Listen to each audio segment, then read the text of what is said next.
छत्तीसगढ़ थांग ता संघ एवं बिलासपुर जिला थांग ता के संयुक्त तत्वाधान में चौथी राज्य स्तरीय थांग ता मार्शल आर्ट्स प्रतियोगिता दिनांक 31 अगस्त और 1 सितंबर को बिलासपुर के त्रिवेणी भवन में आयोजित हुई।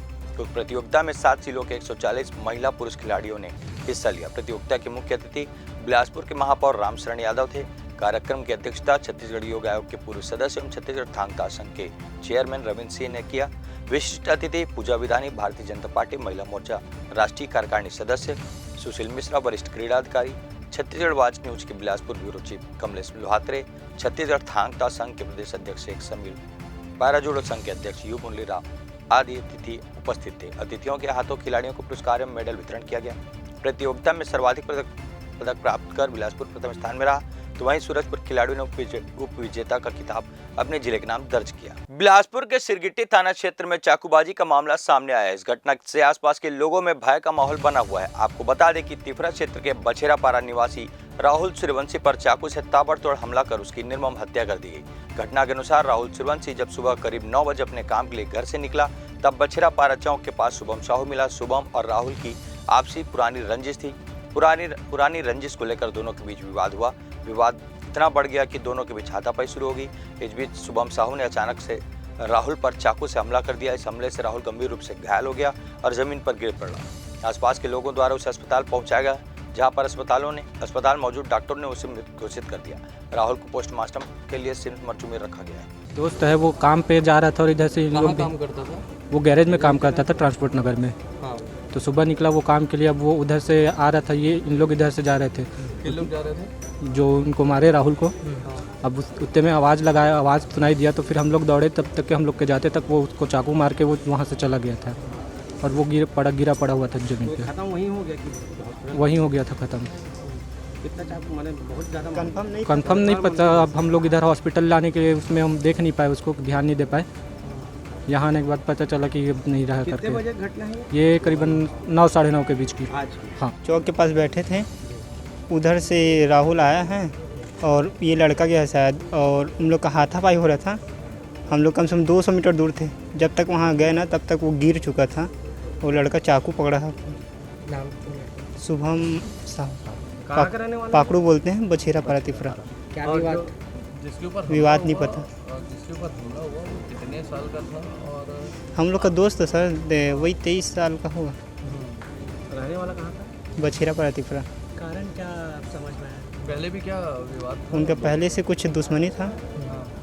तो उस पर क्या शिकायत दर्ज की थी पहले या पिछले नहीं हुआ था। नहीं किया था शिकायत दर्ज। सीधा आके मारी दिया? हाँ, हम लोग तो देखे मारते हुए, पर काम में जा रहा था, उधर से वो आ रहा था। और सिरगिट्टी थाना क्षेत्र में एक युवक के द्वारा दूसरे युवक को मारा गया था, जिसमें सिम्स में उसकी इलाज के दौरान मृत्यु हो गई थी, जिस पर पुलिस ने तत्काल अपराध दर्ज किया है और आरोपी को गिरफ्तार कर लिया गया है और मर्ग और अपराध कायम करके आगे कार्रवाई की जा रही है। छत्तीसगढ़ सरकार इस बार नगरीय निकाय और पंचायत चुनाव को एक साथ करने पर विचार कर रही है। यही वजह है कि इस बार नगर निकाय चुनाव हो सकता है आगे स्थानांतरित किया जाए, लेकिन राजनीतिक दल निकाय चुनाव को लेकर अपनी तैयारी को पुख्ता कर रहे हैं। भारतीय जनता पार्टी के द्वारा नगरीय निकाय चुनाव को लेकर कार्यकर्ता से बातचीत करने का दौर शुरू हो चुका है। चुनाव लड़ने वाले इच्छुक कार्यकर्ता पार्टी के पास अपनी बातें रख रहे हैं। हालांकि अभी नगरीय निकाय चुनाव की घोषणा नहीं हुई है, बल्कि केवल परिसीमन का काम पूरा हुआ है। तो वहीं निकाय चुनाव में आरक्षण एक बड़ा मुद्दा होता है, जिसके आधार पर ही नगर निकाय चुनाव संपन्न होता है।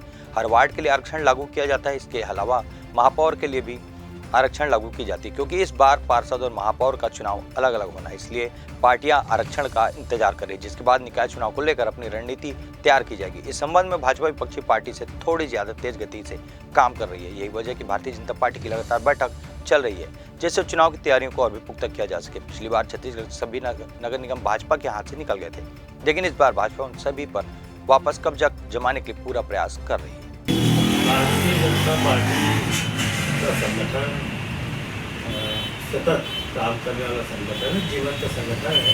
इसलिए चुनाव आते जाते रहते, पार्टी हर वक्त हर समय व्यापकता के साथ सक्रियता के साथ काम करते रहती है। इसलिए नगरीय निकाय चुनाव भी जब उनकी तिथियाँ आएंगी तो उसके अनुरूप पार्टी अपना कार्य बेहतर ढंग से करेगी। आरक्षण को लेकर कोई तैयारी? आरक्षण आरक्षण में जो प्रावधान, जो नियम निर्वाचन आयोग के बने हुए, उन प्रावधानों के अनुरूप आरक्षण होगा। डिजिटल जनगणना में कितना अमला लगेगा, इसका आकलन किया जा रहा है। जनगणना में भी अलग तरह से वार्डों का फॉर्मेट अपनाया जाता है। इनके अनुसार ही गणकों की संख्या भी तय की जाती है। पहले उन्हें ट्रेनिंग दी जाती है। 2021 की जनगणना के लिए कोविड-19 की वजह से अगस्त 2019 में ब्रेक लगा गया था। पहले राज्य में जनगणना कराने का जिम्मा वरिष्ठ IAS अफसर रजत कुमार को जनगणना निदेशक बनाकर सौंपा गया था। उन्होंने इस पर काम भी प्रारंभ कर दिया था। कांकेर के मागड़ी और रायपुर के संतोषी नगर में पायलट प्रोजेक्ट के रूप में ट्रायल भी हो चुका था। फिर उन्हें केंद्र सरकार ने दिल्ली में ही पूरे देश का जनगणना महानिदेशक बना दिया था। अब जिम्मेदारी किसी देव सेनापति को दी गई है। जनगणना निदेशालय दिल्ली से आने वाले निर्देशों का इंतजार कर रहा है। जल्द ही इस पर उच्च स्तरीय बैठक होने वाली है। केंद्र सरकार ने बजट में भी इसके लिए प्रावधान कर दिया है। चूंकि यह राष्ट्रीय कार्यक्रम है, इसलिए लोगों की गिनती के लिए एक राष्ट्रव्यापी अधिसूचना जारी होगी। इस विषय पर जिला निर्वाचन अधिकारी कुछ भी कहने से बच रहे हैं। उनका कहना है कि अभी तक किसी भी प्रकार का सर्कुलेशन या निर्देश नहीं आया है।